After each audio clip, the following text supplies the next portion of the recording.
جب بھی زندگی میں کسی چیز کی ضرورت پیش آئے تو رب کریم سے مانگا کرو۔ انسان سے جب کوئی چیز مانگی جاتی ہے تو وہ ناراض ہوتا ہے، نظریں چرانے لگتا ہے، دیکھ کر راستے تبدیل کرنے لگتا ہے۔ اور کوئی بندہ جب اللہ سے مانگتا ہے تو اللہ اس بندے سے خوش ہوتے ہیں۔ اللہ رب العزت خود فرماتے ہیں ادعونی استجب لکم، مجھ سے مانگو میں تمہیں دینے کے لیے تیار ہوں۔ انسان کیا دے سکتا ہے؟ کتنا ہی مالدار آدمی کیوں نہ ہو، کتنا ہی سخی کیوں نہ ہو، ایک دن وہ بھی اپنے دروازے بند کر لیتا ہے، لیکن اللہ کے خزانے کے دروازے ہمیشہ کھلے رہتے ہیں۔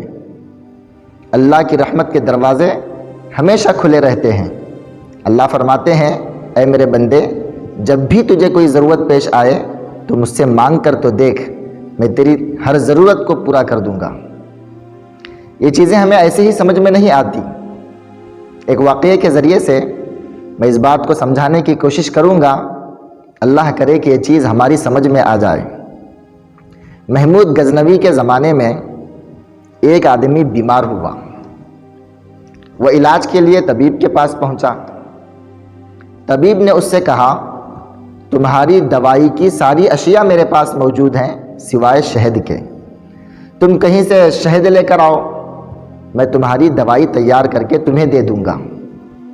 وہ آدمی حکیم کے پاس سے ایک چھوٹا سا ڈبہ لے کر علاقے میں پہنچا، اور اس علاقے میں جتنے بھی مکانات تھے ہر مکان کی چوکھٹ پر اس نے دستک دی، اور ہر جگہ سے اسے مایوسی ہوئی۔ تو وہ محمود غزنوی کے دربار میں پہنچا، جا کر دروازہ کھٹکھٹایا، اندر سے ایاز نے آ کر دروازہ کھولا۔ ایاز نے حال چال پوچھا تو اس آدمی نے کہا میں بیمار ہوں، علاج کے لیے طبیب کے پاس گیا تھا، دوائی بنانے کی ساری اشیاء ان کے پاس موجود ہیں، شہد نہیں ہے، علاقے کے ہر گھر پر پہنچا، کسی کے پاس شہد میسر نہیں ہوا، شہد لینے کے لیے آپ کے پاس آیا ہوا ہوں۔ ایاز نے کہا آپ یہیں ٹھہریے، میں بادشاہ سلامت سے پوچھ کر آتا ہوں۔ اس کے ہاتھ میں جو ڈبہ تھا وہ ڈبہ ایاز لے کر بادشاہ سلامت کے دربار میں پہنچا اور کہا کہ بادشاہ سلامت، دروازے پر کوئی سائل کھڑا ہے، اسے شہد کی ضرورت ہے۔ تو محمود غزنوی نے ایاز کے ہاتھ میں سے وہ ڈبہ لے کر سائڈ میں رکھ دیا، پھر یہ کہا شہد کے 3 بڑے ڈبے لے کر اس سائل کو دے دو۔ ایاز نے کہا بادشاہ سلامت، اس کو تو صرف تھوڑے سے شہد کی ضرورت ہے، تو شہد کے 3 بڑے ڈبے دینے کی کیا ضرورت ہے؟ تو بادشاہ نے کہا وہ مزدور آدمی ہے، اس نے اپنی حیثیت کے مطابق مجھ سے مانگا ہے، اور ہم بادشاہ ہیں تو ہم اپنی شان کے حساب سے اسے دیں گے۔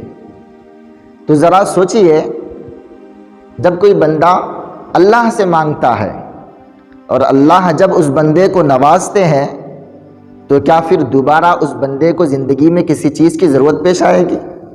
ہرگز نہیں آئے گی۔ اسی لیے ہمیشہ ہر وقت اللہ سے مانگا کریں۔